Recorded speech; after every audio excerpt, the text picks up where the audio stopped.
Is there more to our lives than just our physical bodies? If so, what does it look like? What happens when a person has the sense that their mind or consciousness is functioning apart from their body? Could it be that we have a soul and it's connected yet distinct from our physical body? A consciousness that continues to exist, though our heart stops beating and our brain has no electrical activity. Guys, those are the questions and more that we're going to be exploring today. Folks, I am very excited to dive into this. I'm going to be interacting with Dr. Gary Habermas's work. I'll be interacting with a interview that he did on NDEs. What's an NDE? A near-death experience. And so, guys, this has the potential to be paradigm shifting for some folks. I definitely know that it was for me. If you have never come across this kind of information, it is going to blow your mind. I'm telling you. So first, I want to talk about what qualifies as an NDE. What is near death? And there's two criteria. There's number one, the full cardiac arrest of the heart. And number two, no brain activity, no brain waves. So if you were to hook this person up to an ECG machine and an EEG machine measuring the heartbeat and the brain waves, there would be no activity detected. And we know that once somebody has had a cardiac event, the brain has about 10 to 15 seconds of consciousness, and then you are gone, and essentially the computer has been unplugged from power, so to speak. So guys, I'm gonna play the first clip here, and then we'll make some comments. So we've got Habermas here is gonna be talking about a fellow who had an NDE and was transported into the other room right next to him where he was able to see an amputation that was taking place. A person was in surgery and they're up above their body and they're watching, but when they're in this state, like I say, other world, Narnia, something, they're going, wow, I mean, I guess this is the world I live in, but the colors are more realistic, it's whatever. And they don't pay attention to what's going on. I mean, kill me if you want, I'm ready to go. And they drifted over through a wall into another surgical room, and they watched a man having his leg amputated. And they described the amputation surgery while they were on the bed in this room. Now that's reported in a book edited by a friend of mine, Janice Holden, who was for years the editor of the Journal of Near-Death Studies, the only peer-reviewed medical journal devoted to near-death experiences. And it's reported in this book that's only been out for a year or two. So guys, I want to make a comment on that last thing he said, which was there is a peer-reviewed medical journal whose entire existence is around compiling near-death experience stories. That's actually quite fascinating to me. And he goes on to talk about how there are a estimated 9 to 20 million Americans who have experienced near-death experiences. Guys, we're not talking hundreds of people. We're not talking thousands. We are talking millions.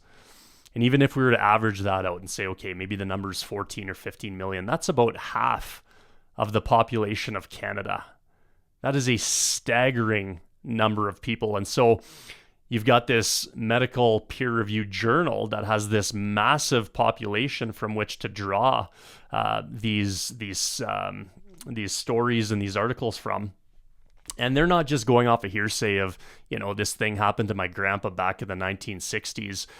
No, we're talking about medically verifiable events where you've got professionals that are involved, and they are able to basically back up and legitimize the data that we're talking about. And so that's really important and a real key factor here. Now, at this point, where my mind goes is I wonder, where does the skeptic go? What is his next move to maybe disprove or try to explain these things in a naturalistic sense? And so a couple places you might go, we know of some folks who have this telepathic type intelligence. And so maybe science doesn't quite understand how that works, but maybe we have sixth senses that we don't know about. There's another phenomenon that I learned of on Jimmy Akin's Mysterious World. Shout out to Jimmy Akin. He's got a great program over there. Jimmy Akin's Mysterious World, he talks about, I think in a few episodes, this whole concept of remote viewing. Now, I would argue that remote viewing, which is essentially a person who is conscious and is consciously trying to remote view into another location geographically and gather intel.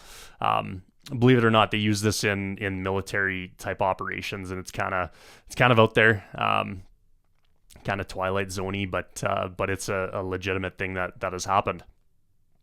Again, you might reach for that and you might say, well, there's another thing that happens in the natural, maybe, and that's probably what's happening here in these near-death experiences. The brain is a mysterious machine, and it has processes that we still haven't caught up with science to, but there will come a day where science understands what's going on here. And I say, okay, that's fair. We can hang on to those as possibilities. But what I'm going to posit is that as we move on here, guys, these stories are going to get wilder and wilder and harder to hold on to these naturalistic explanations. They're going to be harder and harder to hold. One last thing. I want to look real briefly at a Gary Habermas clip here where he talks about the skeptic's response to these kinds of arguments and why the skeptic might be interested to connect near-death experiences with the resurrection. So let's look at that. Probably the most frequent critique today from skeptics is not, oh, I think such and such a naturalistic theory explains the resurrection. It's, well, yeah, you've piled up some, like John Beloff, you've piled up some pretty good evidence here, but you're asking me to believe in Narnia. You're asking me to believe in Oz. I don't know a world like that. I've never been there. So I think that something else besides resurrection must have happened. So what NDEs did for me was, in fact, I often start lectures on NDEs like this. I'll say, what if I told you folks that there is a Narnia? Yeah, that's C.S. Lewis's term for heaven, okay? Sure. Right. How would you like to meet Aslan someday? We go, that's cool. Haha, nice story. We call that fiction. Well, how do we know if there's a realm like that? I think to open up that realm, and if you say, wow, there really is something, I think it should make us more open to resurrection. So that's how I got into it. So guys, I am fully aware that looking at these near-death experience stories, it's probably not going to get you from A to Z. It's not going to be a slam dunk case for God or for Christianity necessarily. You know, if you came in watching my video as a hardcore atheist or hardcore agnostic, you're not going to walk out of here saying, you know what, sign me up to the Christian church, or I want to submit my life to the Lordship of Jesus Christ. Now, of course, that'd be cool if that happened, but realistically, that's not going to be the case. What I am hoping that it does, though, is it at least cracks the door open to the supernatural realm.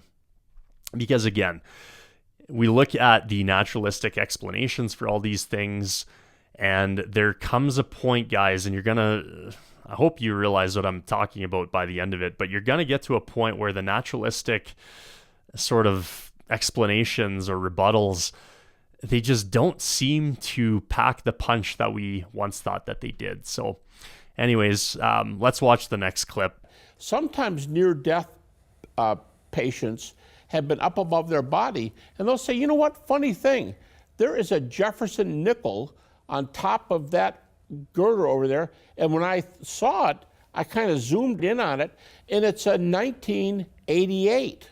And sure enough, when the person comes to, they send a janitor up there. That was a nickel, all right. 1988. How'd you know that? I saw it. I was up there. Well, kind of hard to say, you start limiting your options when the person reports data. Yeah. So that is just mind-blowing.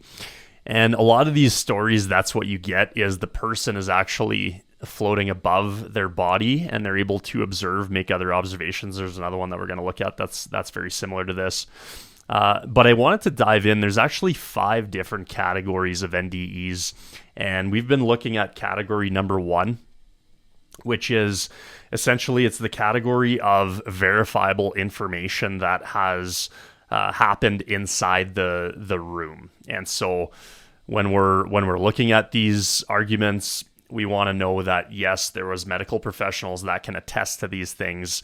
There was no manipulation. There was no doctoring of the information. This is how it was. We're also able to look at, when did the cardiac arrest happen? Was there ventricular fibrillation, which is essentially a type of cardiac arrest where you can really get very specific about when it happened, and then directly tie that to was there brain activity, was there not? Because if there is an NDE being purported to happen when there was no brain activity, this person is clinically dead. That is, again, further evidence for there being some kind of separation between the soul and body. So that's category number one. Category number two is verifiable information, but the person was seeing things not in the room, but outside the room or in the town over, or in some cases, there was a fellow that was seeing things 1,250 miles away. And so it's not just your immediate context, it's you're seeing things at a distance. Number three, the third kind of near-death experience is blind people. So folks that are blind, and the best ones are the folks that are blind since birth, that receive sight during the NDE. And then they are revived, they come back to life, and they're blind again. And then they're able to describe colors and what this looked like and what that looked like. They're able to see, their family members, their friends, and describe what they look like in intimate detail. So those are pretty neat. Number four, so these number 4 and 5, these get into what Habermas talks about, the Twilight Zone type situations. They're pretty wild ones. So number 4 is when living healthy people, so not the person that is having the experience, but a living healthy person witnesses a certain portion of the near-death experience. So there was one situation where there was a nurse who the person was, going through that the famous tunnel of light, and the nurse actually just about came with that person and saw the person in the tunnel of light at the same time. It was a wild experience. So that's living healthy people witnessing a portion of the near-death experience. We'll look at another one later on in this episode. And then number 5, this is one of the wildest ones, is receiving future information from a person who has been dead for multiple years, sometimes 1 year, 3 years, 10 years, 15 years. Again, this is where it starts getting kind of weird, and the naturalistic explanations kind of seem to not have as much explaining power when we get into categories 4 and 5. Honestly, all the categories, but these ones especially. This woman is up above her body, and she says, I'm obsessive compulsive. I have OCD. And she said, I looked down on the top of a medical machine that was 6 to 8 feet tall, and the hospital rivets numbers so they can keep track of all their things, and it was on the top. So having OCD, she said, I have a habit of memorizing long numbers. And there was a 12-digit number riveted on the top of the machine, and when she comes to, she says to the nurse, she says, write this down. The number is 367432, and the nurse writes it down and puts it away. Well, a couple days later, they came to get that machine to take it back out, and the nurse said, whoa, let me look. Number's exactly right, 12 numbers. So that's another one, 12 numbers at random from up by the ceiling. So the crazy thing about these is it's not just somebody that got knocked out cold, for example, and they're still breathing. Their brain is maybe just on autopilot mode and doing some weird, funky things and seeing things. We know for a fact that these people were in full cardiac arrest and there was no brain activity. Because again, your brain shuts off after 15 seconds. You unplug the computer's gone, computer's not computing. But in these situations, what we're seeing is that the computer is still doing its thing even after having been unplugged from power, which is wild to think about. Something else that is wild to think about and a little bit uncomfortable, honestly, is this next story. And this is a story that the host shares. But I just want you to think about the sense of peace that he talks about here. I heard one medical doctor who studied NDEs tell me that half of his cases were hellish cases. On the average of the more technical essays, the number of hellish cases is down around 19 to 21%. Now, of course, one comeback to that is, if you thought you went to hell, would you talk about it? You know, Yeah. it's like, I had a skeptical doctor. In other words, a doctor that didn't believe in Jesus, didn't believe anything, okay? And he was a cardiologist, okay? Right. And a guy's on the treadmill doing his stress test in the office, Yep. and he dropped over, okay? So he started doing resuscitation. And the guy would come back every once in a while as he was resuscitating him. He would come out of it, and he was absolutely paralyzed with fear, okay? And he says, doctor, I'm in hell, you gotta save me. And then all of a sudden he'd slip back. So he's pounding on his heart again, okay? And the guy would come back and he said, pray for me. Now this guy's an atheist, okay? Doesn't believe in God. And he sees this guy keeps coming back and it's bugging him, okay? That's what he said, it's bothering him.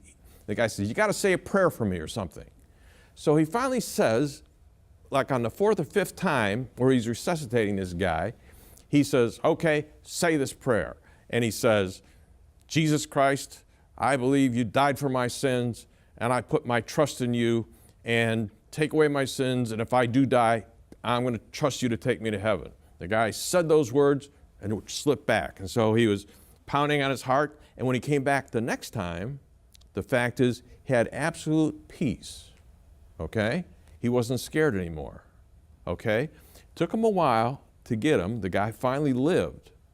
But this atheist doctor looked at that, and he had other cardiology patients that he had the same kinds of experiences with. All I'm saying is that's what he told me. We did a whole show with him on this topic. Yeah, that's a sobering story for me to listen to. And so, what does the skeptic have to say about this? Well, in that last situation, it's like, well, how do we know? That is all purely subjective. This guy was going through a traumatic episode. He thought he was in hell and praying to Jesus. It was a psychosomatic thing that happened to him, and that sense of peace was just, you know, he's fabricating all of it and sort of expanding it into this grandiose tale of heaven and hell and all those realities.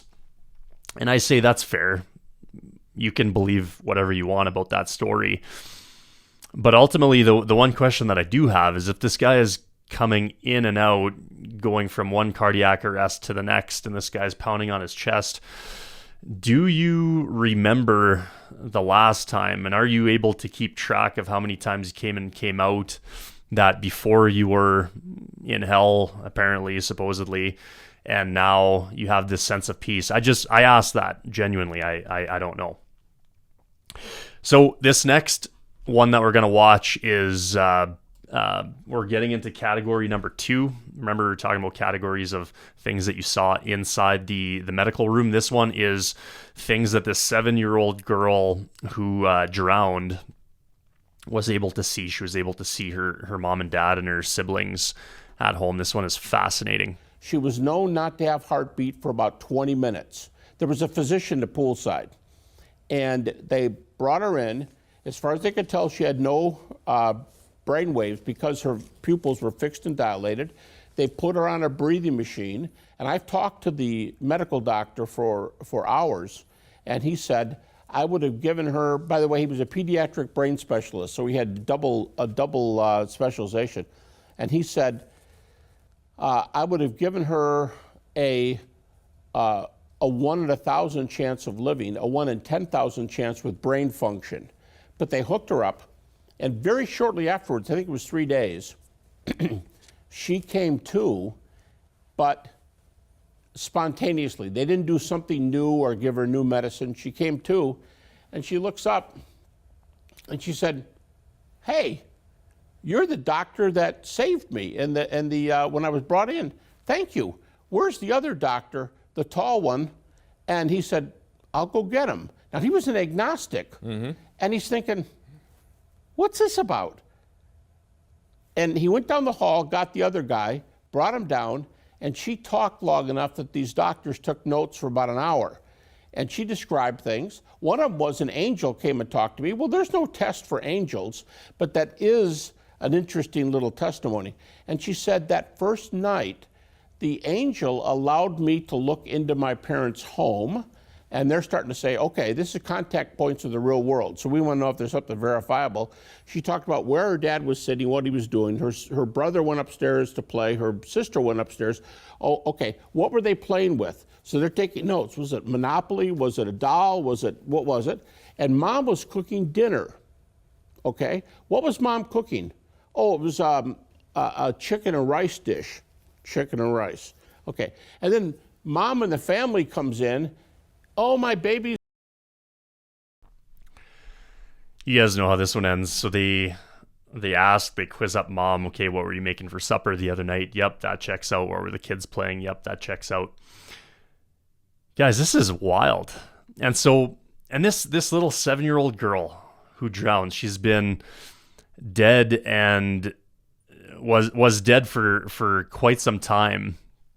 And they were keeping her alive with these breathing machines. I mean, there's so many elements of the story. Just being revived after 3 days with no medical intervention, that is a miracle in and of itself. But the other thing, like, I've got a 7-year-old, and they tell it like it is, right? And so the propensity to make things up, if she was right about all of the other touch points in reality, what Mom was making for dinner, what the kids were playing, what Dad was doing, all these details, could it be that she wasn't making up the whole angelic element of that story as well? I asked the question for your consideration. And there are other stories like this when we look at the Bible. There is, you look at the prophet Elijah raising several children from the dead. And there's stories of Jesus with the dead girl and telling her, Talitha Kumi, or whatever the Aramaic is, and she comes back to life. And so we look at these and we say, no, that's just a fairy tale, but it's like, hang on a second. We've got these people here in America that are having these experiences that look and rhyme with the biblical narrative. Could it be that we should be having a second look at these things and not treating them and dismissing them so quickly? And you say, do we have any modern examples of dead people rising? And I tell you, yes, I do. And thank you for asking. I want to look at Reinhard Bonnke. So Reinhard Bonnke was an evangelist out in Africa, from South Africa. And we're just going to watch this and make some comments after. But this is wild, guys. You guys are going to want to see this. The power of God is inherent in the gospel. And people who preach the gospel with faith see the same what the apostles saw. And it is the manifestation of the power of God. Now, how did you feel the first time, you saw God move like that, raise someone from the dead? I was overwhelmed because you don't see that every day. This is something very special. I kept saying afterwards that it somehow had the dimension of the raising from the dead of Lazarus in Scripture. This man had died in a car accident. His name was Daniel Ekechukwu. And his wife had the faith, praise God, to bring him in an ambulance after 3 days in the mortuary into my meeting. And I just was dedicating a church in Onitsha, Grace Chapel, and then they took the corpse out of the coffin, put it in the basement, and while I was praying and preaching there, suddenly, Life. there he was. Wow. Life. He fully recovered. I love the fact that there's video footage of this guy. I've written a book to recount the whole story called He's Breathing. It will be out soon. Again, as a agnostic, as an atheist, as a non-believer, I honestly don't know what somebody does with this kind of a story, this kind of evidence. Now you could say, I'm going to dismiss it all. That's hogwash. But I ask you, are you being very scientific about that? If you're just going to dismiss all these stories, if you're just going to dismiss the experience of, let's say, 10 to 20 million people that have had these near-death experiences. We've got in Africa, I want to touch on this story because this is, I don't want to just breeze by this like it was just another ordinary day. That is insane what happened there. And so you say, well, you know, it's in Africa and maybe the medical system isn't so good and we didn't actually know if he was dead or not. It's like, I'm pretty sure in Africa they know about pulses and they know how to check for pulse. And if a guy has had no pulse and is literally in the morgue for 3 days, he is not coming back without the intervention, without the hand of God. Like, again, you start really running out of naturalistic explanations for these things. And so I thank God for these kinds of stories. I also thank God for modern technology because, you know, we read the Bible and yeah, it's written a long time ago, 2,000 years ago. That's a fairy tale. It's not so much a fairy tale when we got the video footage of the guy hanging out in a wheelchair, you know, being fanned because he just got raised from the dead after having been dead for 3 days. It's wild. It's wild. I love it. Absolutely love it. This woman was going in to be operated on, and her 2 grandmothers and her father were present. I don't know how many others, but those 3 for sure. And after they took her for surgery, they went down to the hospital cafeteria. Her dad was a smoker. Her 1 grandmother used to be a smoker. And the 3rd one was known around the family. I wouldn't touch those cancer sticks. I've never smoked one in my life, and I'm sure not going to start now. Always complaining. Don't mention cigarettes around her. You know, it's going to be horrible. So she's there, and she all of a sudden zips down to where they're eating. And I guess they're pretty nervous, pretty serious surgery. And Dad pushes away from the table and says, I'm going to go outside and get a smoke. The grandmother who used to smoke said, I'm going with you. Can I have one of your cigarettes? And the 3rd one, who said, I won't touch those cancer sticks, said, I think I need a cigarette too. And they went outside, and the young lady watched all 3 of them smoke. And later she said, were you smoking?